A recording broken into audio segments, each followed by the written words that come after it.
સ્વાગત છે તમારું મારી ગુજરાતી રસોઈ ટિપ્સ ચેનલમાં।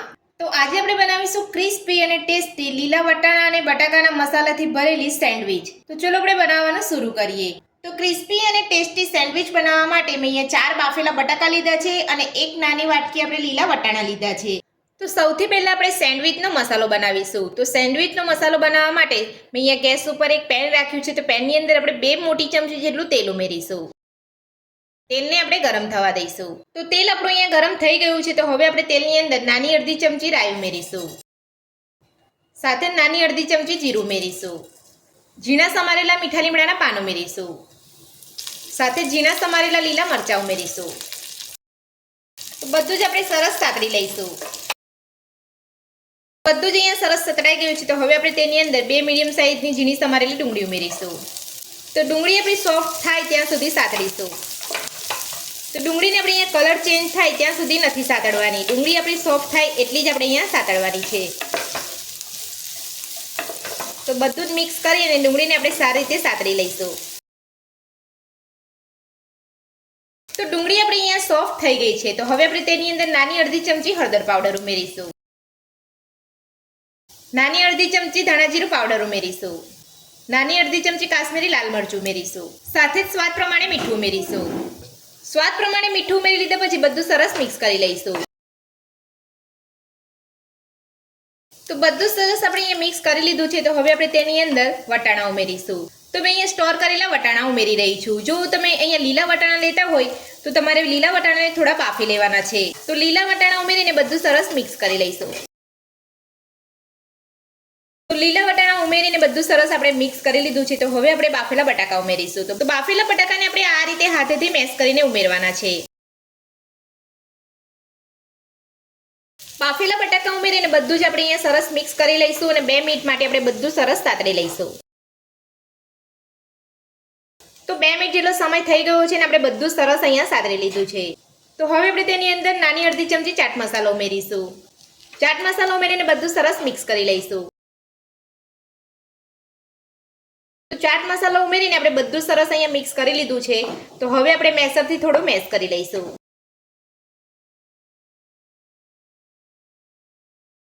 તો આ રીતે અહીંયા મેશરથી થોડું મેશ કરી લેવાનું છે। તો આપણા મસાલા બટાકા સાથે એકદમ સરસ રીતે મિક્સ થઈ જશે। જો તમે પહેલેથી જ બટાકાને મેશ કરીને ઉમેરવા માંગતા હોય તો તમે એ રીતે પણ ઉમેરી શકો છો।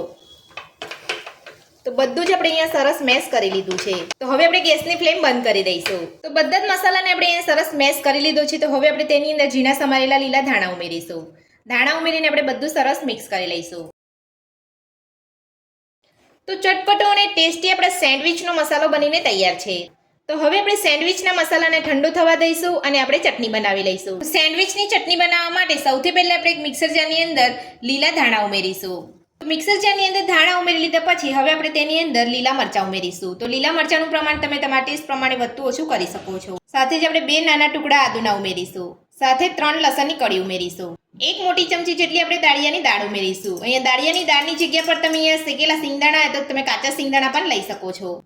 નાની 1 ચમચી આપણે ખાંડ ઉમેરીશું, નાની અડધી ચમચી ચાટ મસાલો ઉમેરીશું, સાથે જ સ્વાદ પ્રમાણે મીઠું ઉમેરીશું, અડધા લીંબુનો રસ ઉમેરીશું,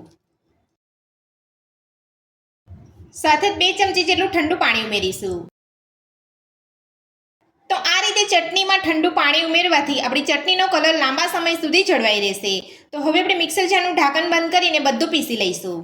તો બધું જ આપણે અહીંયા સરસ પીસી લીધું છે અને આપણે સેન્ડવિચની ચટણી બનીને તૈયાર છે। તમે જોઈ શકો છો એકદમ સરસ અહીંયા ગ્રીન ચટણી દેખાઈ રહી છે। તો હવે આપણે ચટણીને એક બાઉલની અંદર કાઢી લઈશું। સેન્ડવિચની ચટણી બનીને આપણી તૈયાર છે અને બીજી બાજુ આપણો સેન્ડવિચનો મસાલો પણ ઠંડો થઈ ગયો છે। તો હવે આપણે સેન્ડવિચ બનાવવાનું શરૂ કરીશું। તો સેન્ડવિચ બનાવવા માટે મેં અહીંયા 4 બ્રેડ લીધી છે। તો સૌથી પહેલા આપણે બ્રેડ ઉપર બટર લગાવી લઈશું। તો થોડું થોડું તમારે અહીંયા બટર લગાવવાનું છે, કેમ કે આપણે અહીંયા બ્રેડની ઉપર પણ લગાવીશું, એટલે આપણે અહીંયા અંદર થોડુંક જ આપણે બટર લગાવવાનું છે। જો તમે બટરની જગ્યા પર ઘીનો ઉપયોગ કરવા માંગતા હોય તો ઘીથી પણ અહીંયા સેન્ડવિચ એકદમ ટેસ્ટી બનતી હોય છે। તો થોડું થોડું આપણે અહીંયા બ્રેડ ઉપર બટર લગાવી લીધું છે। તો હવે આપણે તેની ઉપર ગ્રીન ચટણી લગાવીશું। તો 2 બ્રેડ ઉપર આપણે અહીંયા ગ્રીન ચટણી લગાવીશું અને 2 બ્રેડ ઉપર આપણે અહીંયા ટામેટો સોસ લગાવીશું। તો ચટણી તમારે અહીંયા જે રીતે લગાવી હોય વધતી ઓછી તે રીતે તમે અહીંયા લગાવી શકો છો. તો હવે આપણે 2 બ્રેડ ઉપર ટામેટો સોસ લગાવીશું.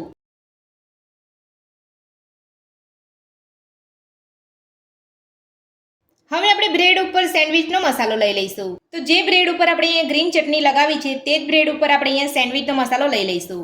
તો મસાલો તમે તમારા ટેસ્ટ પ્રમાણે વધતો ઓછો અહીંયા લઈ શકો છો. તો અહીંયા તમે જે બ્રેડ ઉપર ગ્રીન ચટણી લગાવો છો તે જ બ્રેડ ઉપર તમારે અહીંયા મસાલો લેવાનો છે. તો મસાલો આપણે અહીંયા એક બ્રેડ ઉપર લગાવી લીધો છે. તો એ જ રીતે આપણે અહીંયા બીજી ગ્રીન ચટણી લગાવી છે તેની ઉપર મસાલો લઈ લઈશું. તો ગ્રીન ચટણી લગાવેલી બંને બ્રેડ ઉપર આપણે અહીંયા મસાલો લઈ લીધો છે. તો હવે આપણે મસાલા ઉપર ચીઝ લઈશું. જો તમે અહીંયા ચીઝ ક્યુબ લેવા માંગતા હોય તો ચીઝ ક્યુબ પણ લઈ શકો છો અને ચીઝ તમારું મનપસંદ તમે અહીંયા લઈ શકો છો. અને ચીઝ તમે અહીંયા ના લેવા માંગતા હોય તો સ્કીપ પણ કરી શકો છો. તો બંને બ્રેડ ઉપર આપણે અહીંયા ચીઝ અહીંયા લઈ લીધું છે. તો હવે આપણે સોસ લગાવેલી બ્રેડથી કવર કરી લઈશું અને હળવે હાથે આપણે અહીંયા થોડું દબાવી લઈશું.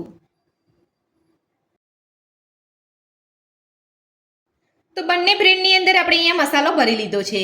તો હવે આપણે સેન્ડવિચને તવા ઉપર લઈ અને શેકી લઈશું. તો સેન્ડવિચને આપણે તવા ઉપર લેતા પહેલા આપણે સેન્ડવિચ ઉપર બટર લગાવી લઈશું. આ રીતે આપણે અહીંયા થોડું થોડું બટર લગાવી લેવાનું છે. તો બંને સેન્ડવિચ ઉપર આપણે બટર લગાવી લઈશું.